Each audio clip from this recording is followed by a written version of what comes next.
महर्षि विश्वामित्र प्राचीन काल के महत्वपूर्ण ऋषियों में से एक थे। महर्षि विश्वामित्र का जन्म एक राजकुल में हुआ था, परंतु उन्होंने बाद में ब्राह्मण के रूप में अपना जीवन यापन स्वीकार किया। ईश्वर की भक्ति और उन्हें प्रसन्न करने के लिए विश्वामित्र अपना घर बार त्याग कर वन में एक तपस्वी के रूप में अपना जीवन व्यतीत करने लगे। वर्षों तक उन्होंने अपनी कठिन तपस्या एवं ध्यान से महत्वपूर्ण देवताओं के मन में आशंका उत्पन्न कर दी।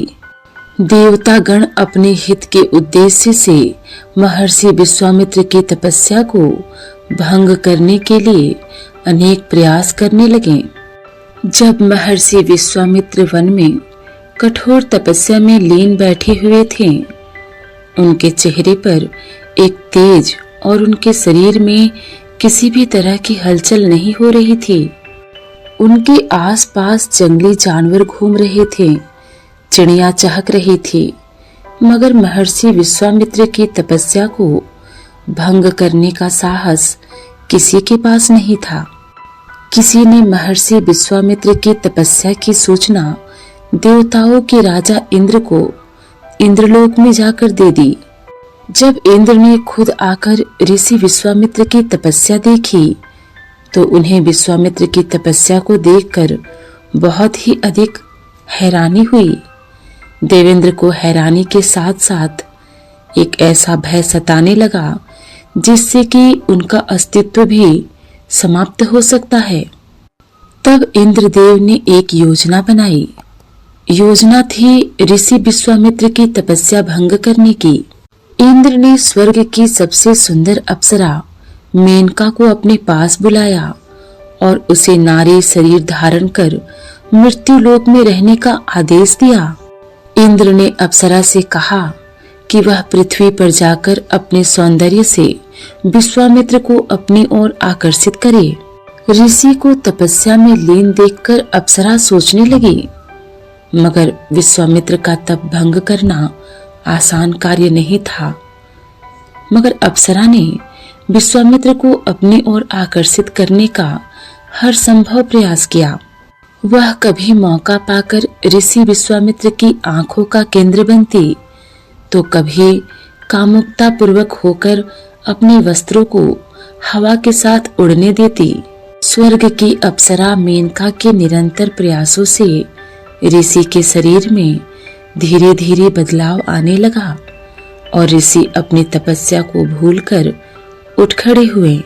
विश्वामित्र अपने फैसले को भूलकर उस स्त्री के प्यार में मगन हो गए थे, जो कि स्वर्ग की एक सुंदर अप्सरा मेनका थी।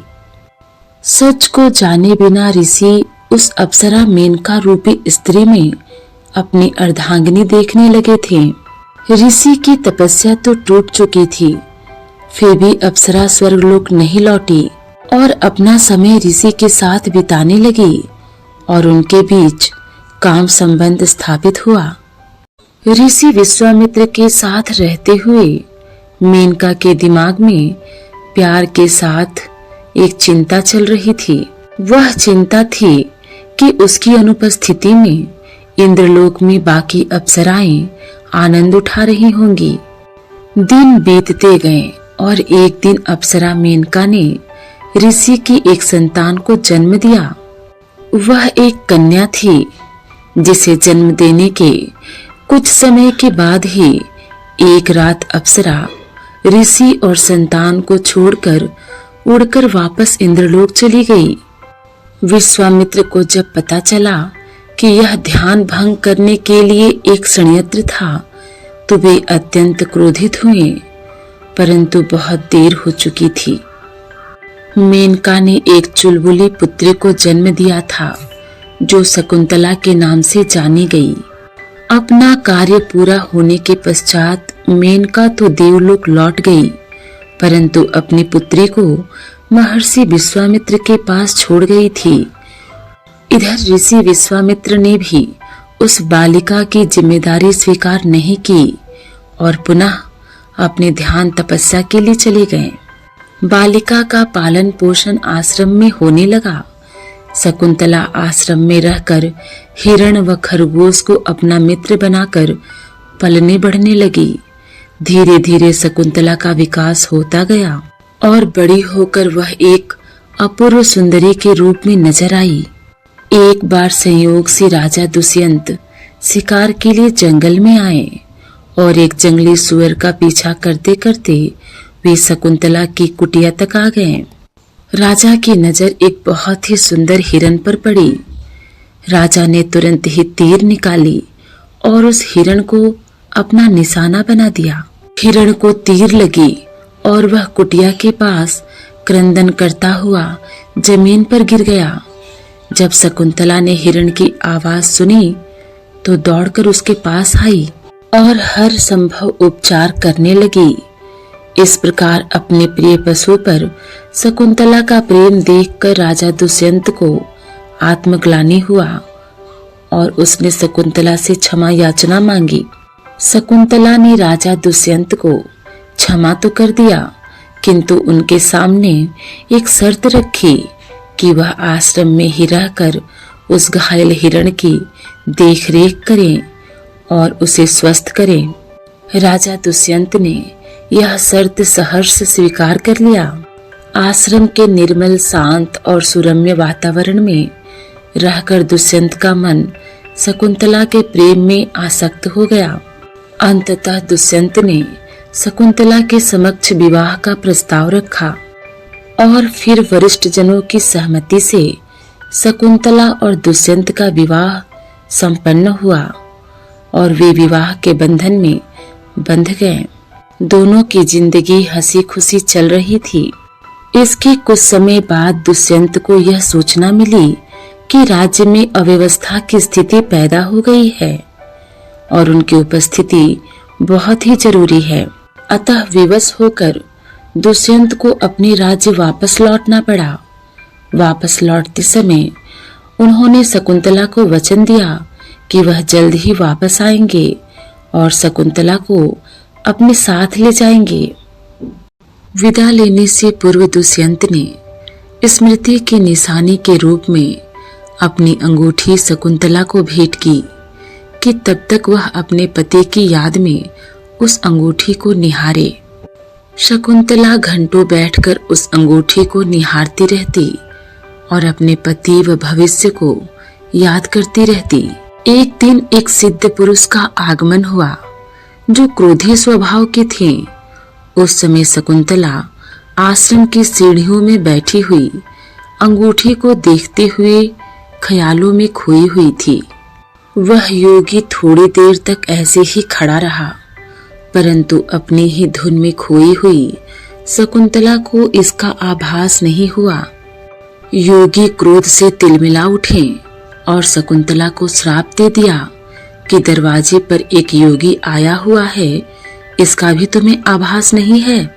हे कन्या, जिसकी याद में तुम इतनी खोई हुई हो वह तुम्हें भूल जाएगा। ऐसा श्राप देकर वह योगी वहां से जाने लगा।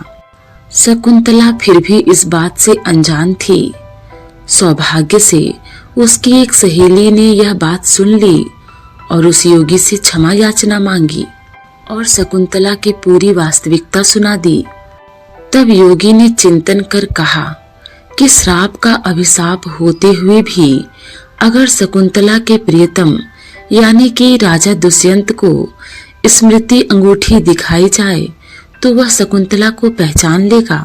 शकुंतला का समय अपने प्रिय दुष्यंत को याद करते हुए और सुख के सपने देखते हुए बीतने लगा।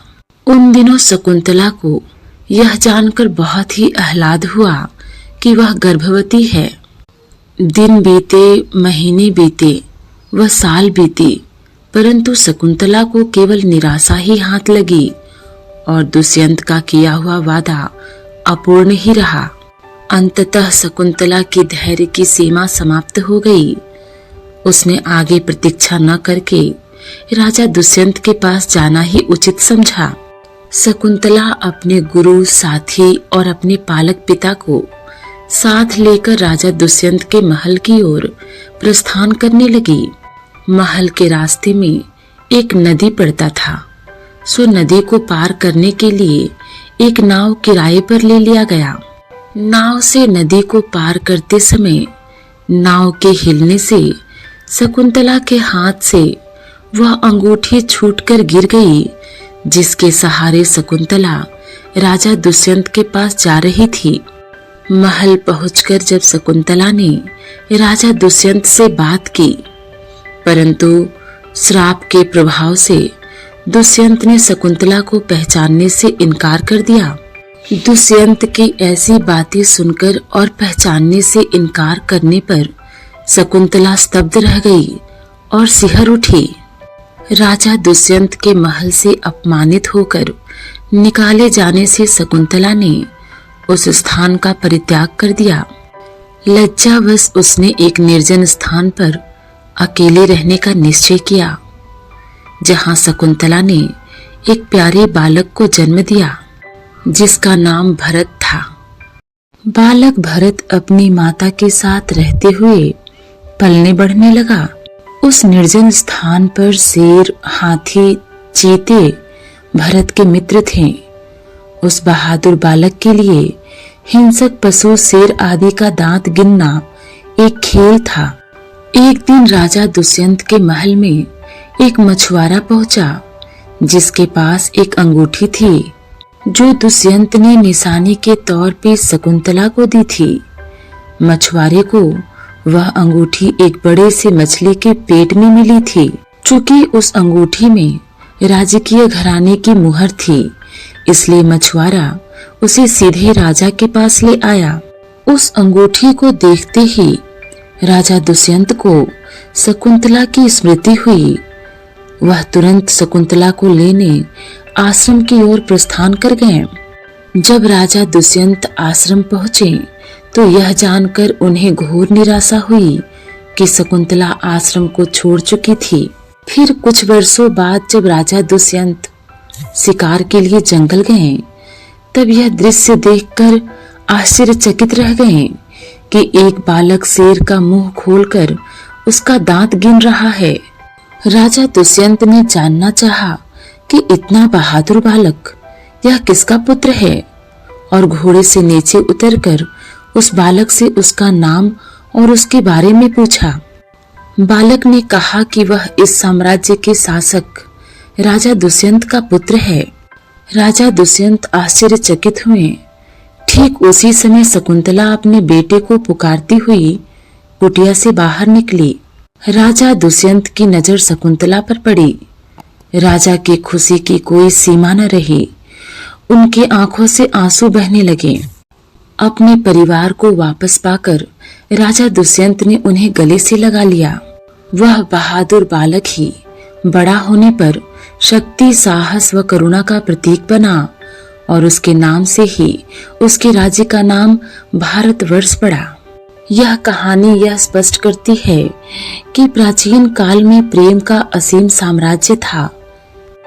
यह महान ऋषि और एक अद्वितीय सुंदरी मेनका की प्रेम कथा ही है, जिसने आगे चलकर भारत को पहला चक्रवर्ती सम्राट प्रदान किया।